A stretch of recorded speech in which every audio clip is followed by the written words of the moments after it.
I'm Jay Papasan, and this is The One Thing, your weekly guide to the simple steps that lead to extraordinary results. 2025 is just around the corner. And here's the thing with The One Thing over the last 13 years.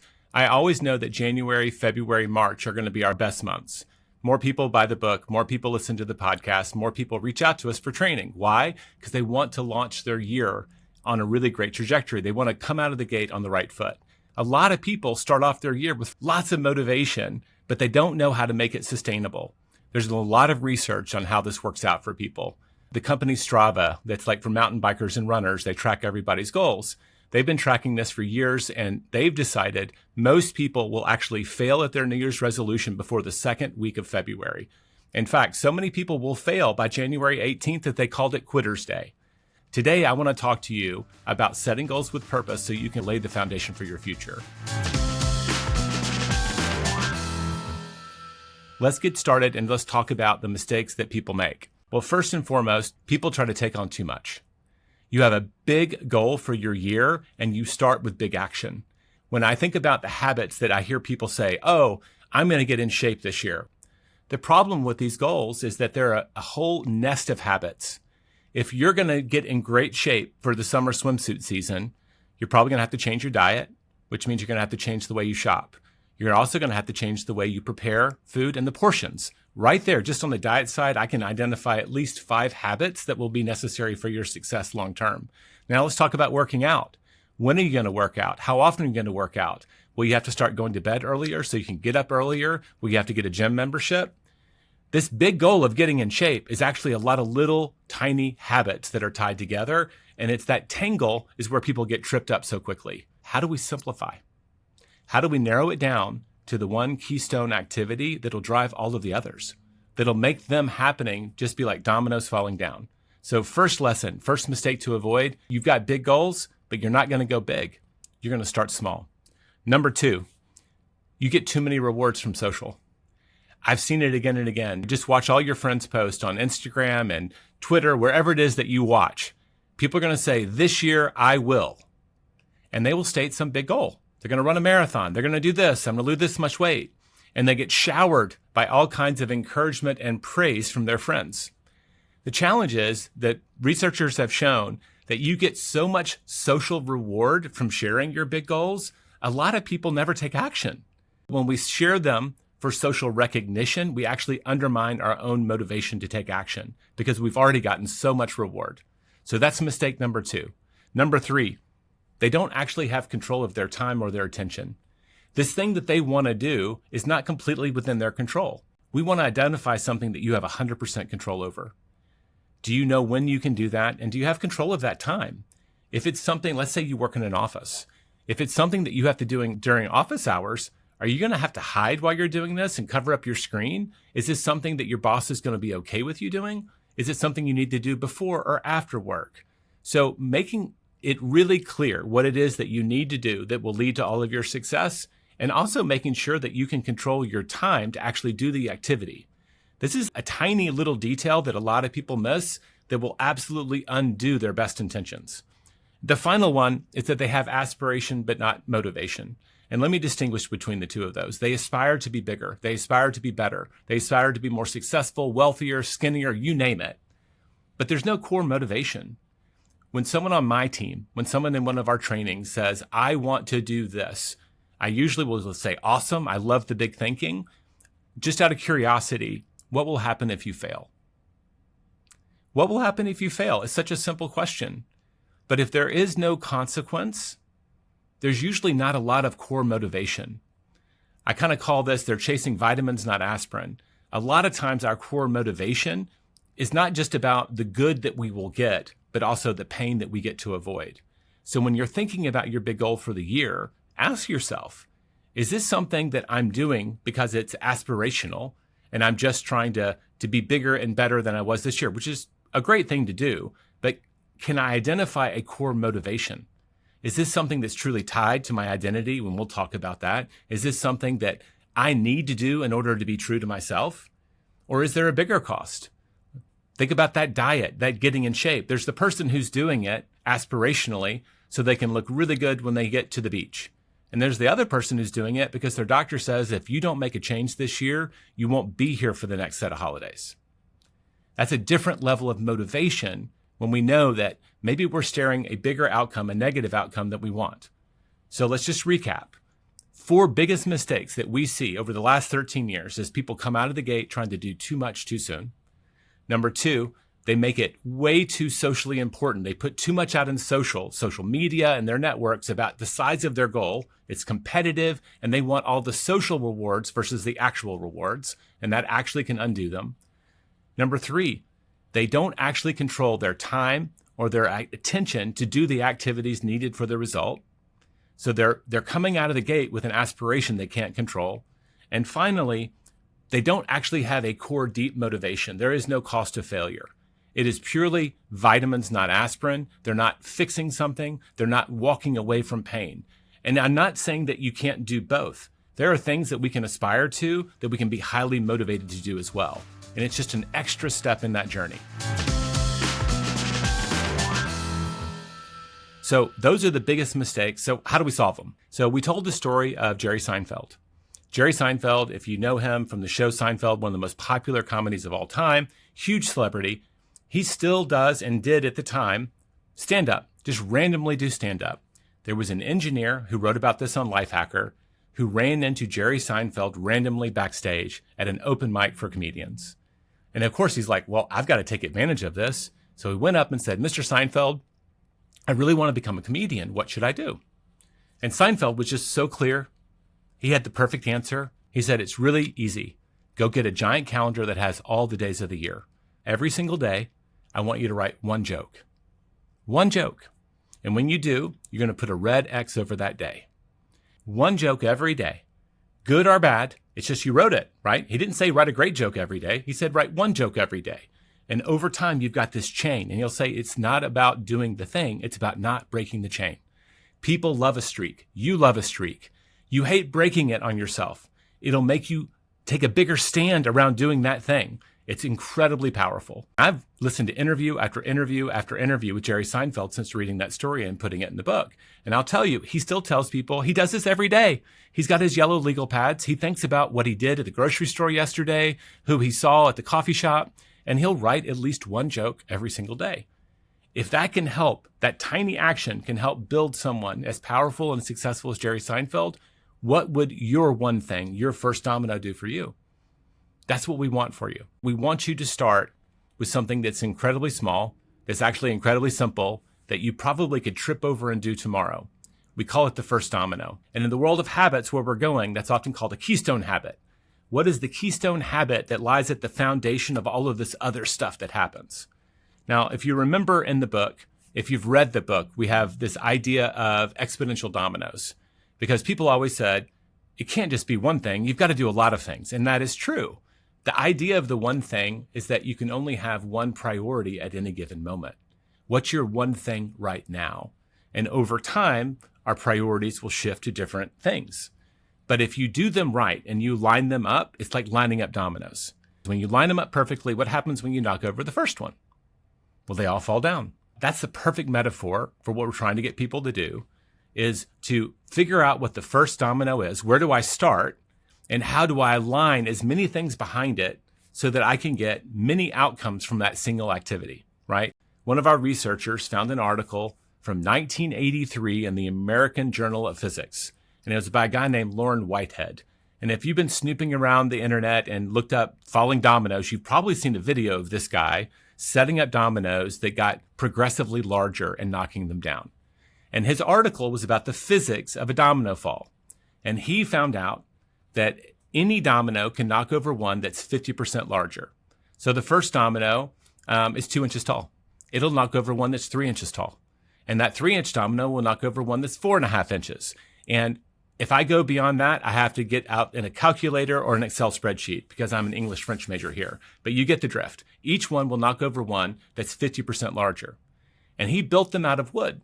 And he described it, the 10 dominoes that started with a 2-inch domino. By the 10th domino, it was as large as a door. And he said, what began with a gentle tick ended with a large slam. And when people see this, it's kind of overwhelming that it can grow that fast, that quickly. And if you were to take those dominoes and if you could physically keep building them, and we have a really cool graphic in the book, that 2-inch domino in the beginning, by the 18th would knock over one as tall as the Leaning Tower of Pisa. By the 23rd, it would knock over one as tall as the Eiffel Tower. If you keep going, by 31, it would be a domino 3,000 feet above Everest. And by 57, it would go from the Earth to the moon. You start small, but the momentum builds. And then you have this magical exponential results that start to show up. And that's the metaphor of the book. When you're doing the right thing, that small thing in the beginning, over time, not only do you get better at it, and therefore your results start to multiply, but there's also the momentum of everything that came before it that makes it that much more powerful.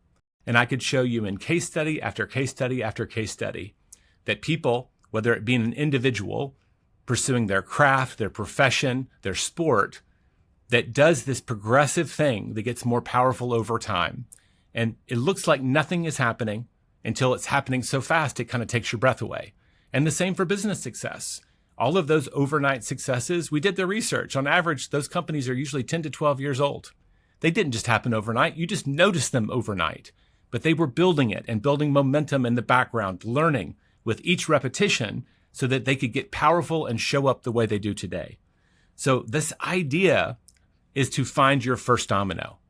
Whatever your big goal is for 2025 and beyond, can you work backwards, right? Hey, I want to knock over that domino that's as big as the Eiffel Tower this year. Awesome. We're going to start with the 2-inch domino. Can you figure out what that looks like? What is the activity that would naturally lead to building up momentum? Now, a lot of people don't know the answer right off the top of their head. It might take a little experimentation. I can tell you with a lot of reps and a lot of coaching and training, people get surprisingly close when they stop to ask the question. If that is my goal, what would be the first step? A lot of people can be surprisingly accurate. They're going to be in the territory. So I'm going to encourage you, if you're thinking, oh man, that sounds hard, trust me. I've worked literally with thousands of people. Our organization has worked with many times more to help them identify that first domino. And by and large, if you work through the process, you're either going to nail it or going to get very close. So trust your own answers. Don't doubt yourself on this. Why do we focus on something so small that seems so insignificant when we're shooting for something so big? Well, first and foremost, let's go back to the mistakes. If it's something small, it might take a relatively small amount of time, which means you can control your time enough. Can you put in 30 minutes today? Can you put in 10 minutes today to take that small action that is now a little tiny step of progress, a little extra momentum that gets you one domino further? It gets a little bigger and a little bigger. So it's manageable, it's doable. You're setting yourself up for success. I know a lot of you overachievers out there, you're going to have to check yourself at the gate here. You want to come out charging. I've seen it again and again. You look at that line of dominoes and you see the Eiffel Tower and you go, well, that's really big. Well, what about the Leaning Tower? That sucker's already leaning. I'm just going to strap on my football helmet and pads and I'm going to charge into that sucker. And what you're going to do is you're going to blow your shoulder out. It's not going to work. No matter how fast you can get going from where you are, you have to build up more momentum over more time to get to that level. But our ambition actually undoes us. So as big as you're thinking, I'm going to come back to the thesis here. Start small. You're going to start with the first domino. So number one, it's manageable, it's doable. Two, there's this thing called the Pygmalion effect. Now, the Pygmalion effect, if you've seen My Fair Lady, that was adopted from the original play, is this idea that when someone believes in us, we start to believe in ourselves. We're flipping it a little bit here. When you start to believe in yourself, you will believe in yourself. You'll start to trust yourself when you say things like, I'm the kind of person who does. I'm going to do X. I'm going to start this. Because you have a history of actually doing those things, you're more likely to move forward and do them again. You've begun to believe in yourself instead of saying, I'm just kidding myself. So allow the Pygmalion effect to kick in for yourself. I remember we had Ed Millett at our big convention in 2023. And he's got a big personality. He's got lots of one-liners. But the one-liner that I remember most is he said, the people with the most confidence are those that keep the promises they make to themselves. And that really struck home to me. Are you the kind of person that makes commitments to themselves and then keeps them? So first and foremost, we want it to be manageable. We want you to build confidence as you go. And this will morph into what we call identity goals. When you start to do something every single day, you'll start to say, I'm a blank person. So think about right now, what's your favorite beverage when you wake up? Are you a tea person? Are you a coffee person? Are you a green smoothie person? Doesn't matter, but we start to identify with that choice, that little tiny choice that we make on a daily basis. It starts to seep into our personalities. And this is a little bit of a chicken and egg. I get it. Our identity often determines our habits, but here's the thing. You can also choose habits that will determine our identity. Most of what we do is actually by default. I remember Gretchen Rubin, I interviewed her, and she shared that as much as 70% of what you do every single day is driven below the conscious level. These choices you're making, they're habitual. They're just that groove that you've gotten into that you don't have to think about because our brains are designed to use as little energy as possible. So why think about it when I can just do the same thing again today? And over time, that becomes who we are and who people see us as. The inverse of that is instead of living a life by default, we can live one by design. We're here to talk about goals for 2025, right? We're not here to talk about a life by default. If you allow your existing identity, who you are today, to determine all of your habits for tomorrow, you're not going anywhere, folks. You're right where you belong, and that's where you will likely stay unless something lucky happens. But if you aspire to do more, to have a bigger life, to have more fulfillment, then you're going to have to adopt the behaviors, the habits of people who naturally accomplish those things. And over time, those will have to become a part of your identity. You are not living a life by default. Your identity has determined many of the habits that you have today, but you have a choice and can determine new ones for your future and also assume a new identity in the process. So right now, I'm just going to pause and say, you're not going to make the mistakes. You're going to look at your goals and you're going to identify what's my first domino. And this is going to be the ultimate power move for your 2025 goals. Everybody else is going to rush into the year. They're going to feel overwhelmed by all the things that they're trying to take on, all the change that you're trying to create in their lives. And they don't even imagine all the secondary impacts of that. They've made these changes in their lives and now it affects the people they work with and they live with. And they didn't anticipate the complexity of it. But that's not going to be you. You're going to pick this first domino. You're going to identify it. You might use the focusing question from the one thing. What's the one thing I can do such that by doing it, everything else will be easier and necessary? You're going to identify that first domino and you're going to build not just your 2025 around it, but I believe it'll become the foundation for years to come. Now, we've talked about the mistakes, the 4 big ones that people make. We've talked about this idea that the number one thing you can do to avoid them is identify your first domino. And when you look at your goals, your big goal for the year, I want to sell 200 houses. I want to write this program and build my SaaS company. I want to write the Great American Novel. I want to get a promotion at work. I want to double the income in my business. You're going to work backwards and identify one small activity, so much smaller than you can possibly imagine, that's going to be your first domino. And the commitment you're going to make is to live that domino, knock it over every single day. And over time, I promise you, it'll get bigger. But you don't want to start there. You want to start with success and you want to build momentum and confidence in yourself. Now, I started tracking my habits in 2013 after the book came out. I realized we'd written this book for the world and I need to live completely in alignment with it. That's just who we are. Gary's very clear. We can't tell people to do things that we're not trying to do ourselves. We may not be succeeding, but we've got to be giving it our best effort or we're not really authentic. So in 2013, I identified, I believe it was 6 habits: a writing habit, a reading habit, a networking habit, a financial habit, a health habit, and a teaching habit. And those were the habits that I was going to start tracking and try to commit to. Now, here's the thing. All but one of them were existing. So I was still following the one thing. I wasn't trying to build 6 habits at once. I was actually starting with just one, and that was the networking habit. I had that time opportunity to work in multiple businesses, and I asked my coach, I said, what is the one thing I can do to align all these dominoes? I've got my job here at this company. I'm running this company. I'm an owner in these companies. What's the one activity I can commit to that would serve all of them? And we agreed it would be opening doors and building relationships. We called it networking. And originally I set out and I was going to go to all these conventions and we had identifying like FinCon and all these different places where I, an introvert, was going to go, be completely miserable, hang out by the exit or maybe by the food line and try to talk to one person and call it networking. And the more I thought about it, the more I was filled with dread. Long story short, and I've told this story before, and I'll make it probably a whole episode around the introvert's networking method. I ended up saying my first domino is actually not to get on a plane and leave my family and do these things. I just need to try to meet one extraordinary person every week. And so I set a goal of meeting 50 people and earning the right to add them to my database. And I remember my wife, you talk about small goals don't matter. She's a realtor. She looked at me and she goes, laughing, that is the smallest goal I've ever heard of. And I said, you're right, but I want to build momentum, just like we talk about. I want to do something and achieve something and then get confidence and grow from that. So the first year I set out to do 50. I got my assistant at the time to go through my LinkedIn. We sent out invites for a meeting with coffee so I could get to know people. No agenda, just want to get to know you. And as soon as I did 50, we were doing it on Wednesday mornings. That was when I tried to do it. Every Wednesday morning at 8 o'clock, meet someone at this coffee shop. A few people maybe go to different places, and sometimes I had to do 2 in 1 week. But I remember I got to December, still had a few weeks left in the year, and I'd hit my goal, and I immediately quit.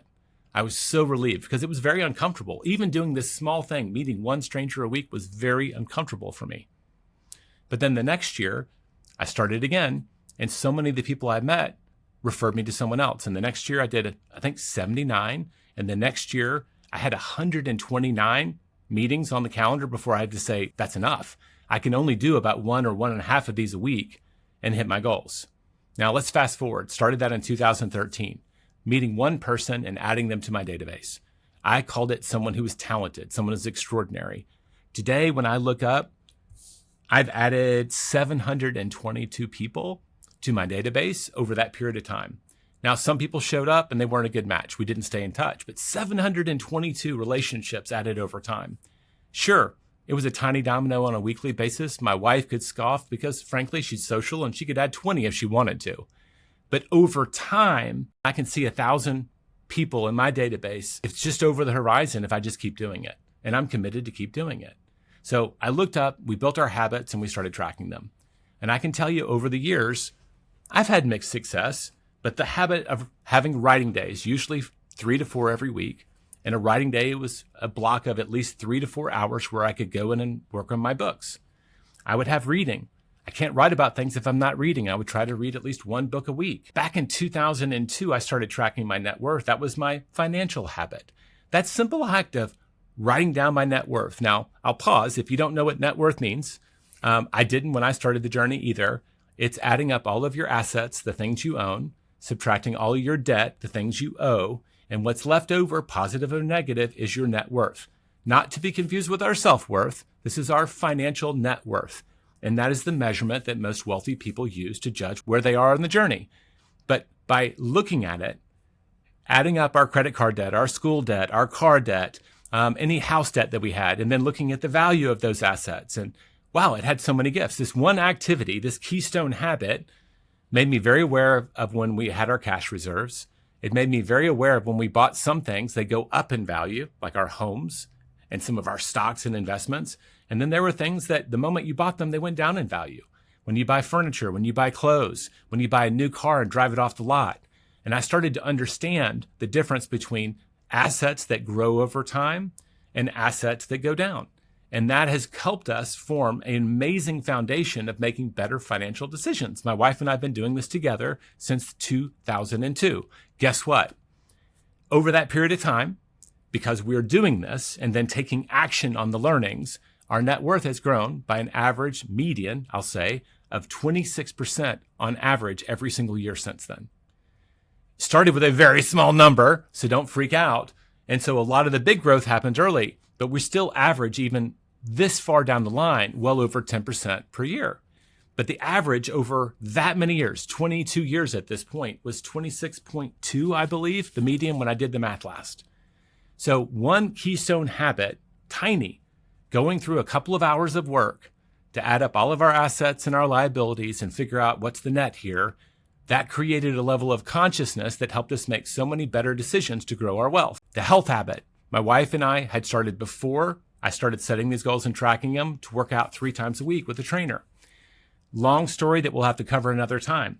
But I look up today and we've had over 1,800 workouts. And when I think about aligning the dominoes, waking up often before 5 a.m., sometimes 5:30 a.m. with my wife, it depended on how old our kids were, that we had to get up earlier or a little later because they slept in. But we would go to the driveway and do our workout. We're doing hard things together. We have 1,800 reps at least in doing this together. And I'll tell you, it served as in some ways, like as it became fun, kind of like a mini date every morning where we got to do something fun together. We're doing hard things and growing together. There was a little bit of therapy that went on there where our poor trainers would hear us squabble and bicker early in the morning before we had coffee. But we talked 3 times a week. We talked about hard things. And over time, that habit takes less than an hour every morning to stumble into the gym or the driveway before we had a gym, that we could actually do this activity has created all kinds of exponential results. So going back a little over 10 years, read over 500 books. And for a writer, that's a lot of dots that I get to connect. When I'm thinking about stories, I have a lot to pull from because I've kept this discipline over a long period of time. I could go through stat after stat after stat. So I'm going to walk you through this process one more time. You set your goals for the year. You need to ask the question, for my number one goal, what would be the first domino? And then try to make that thing into a habit. You only need to do one at a time. It's called the one thing, not the 15 things. And if you can do this at least 66 days, which is when research says it would form a habit, I usually only did 1, maybe 2 habits a year. And it was really about 5 or 6 that stuck over this decade and that have added up to almost all of my success, all the books that have written, the millions of copies that have sold, the opportunities to own businesses and run businesses. I tie back to these keystone habits. Pick your first domino. You may tweak it over time. Sometimes you'll fail. I tried to meditate. I think I did 150 days in a row. I went into the holiday break in December, forgot about it, and didn't even realize I'd forgotten about it for 2 months. I tried that for 3 straight years, 2015, 16, and 17. And finally, I just kind of looked at my coach and my wife and I said, maybe I'm not meant to do this. Maybe it's not actually important to me because I keep messing it up. And I kind of abandoned it. And I'm okay with that. It was something I was trying on. It did not become a part of my habits and did not become a part of my identity. And I can't tell you if I'm missing anything at all. So over time, you're going to try on things that don't work. But you can also experiment and find a few keystone habits that might drive an enormous amount of success for you. So to wrap this up, my challenge for you this week is I want you to look at your goal, your number one goal for 2025.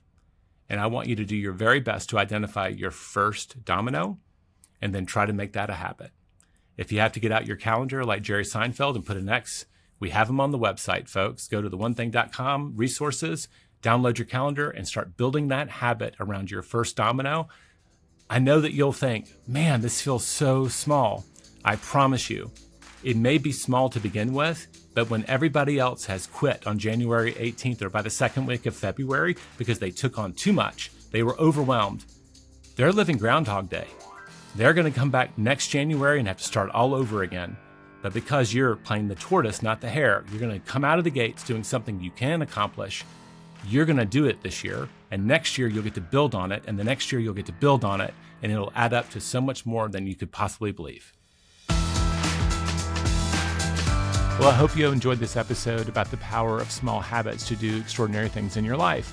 Next week, I bring on my wife, Wendy, and we talk about purpose and core values, stuff that's a little sticky for most people to figure out. Core values is the ultimate hack to tapping into your motivation. And guess what? If you're going to build a habit, you need motivation. So tune in next week when Wendy and I unpack how to tap into your core values and motivation to get things done.